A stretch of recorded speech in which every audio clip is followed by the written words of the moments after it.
Hey everyone, welcome back. In this video, I'll show you how to connect Draw.io with Google Drive in 2026.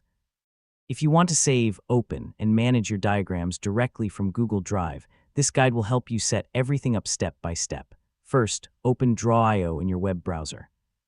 When prompted to choose a storage location, select Google Drive from the available options. Next, sign in to your Google account if you're not already logged in. Make sure you're using the account where you want to store your diagrams. Now grant the requested permissions so Draw.io can access your Google Drive files and folders. Once connected, choose a folder in Google Drive where you'd like to save your diagrams. Next, create a new diagram or open an existing one. You'll now have the option to save directly to Google Drive. Now make some changes to your diagram and click Save to verify that the connection is working properly.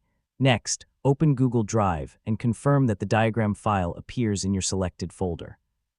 If you have multiple Google accounts, make sure Draw.io is connected to the correct account to avoid file access issues. Now test opening the saved diagram directly from Google Drive to ensure everything syncs correctly. Finally, continue saving your work regularly, knowing that your diagrams are securely stored and accessible through Google Drive. And that's it. You've successfully connected Draw.io with Google Drive. You can now create, save, and manage your diagrams directly from your cloud storage. And don't forget to like, share, and subscribe for more helpful tutorials.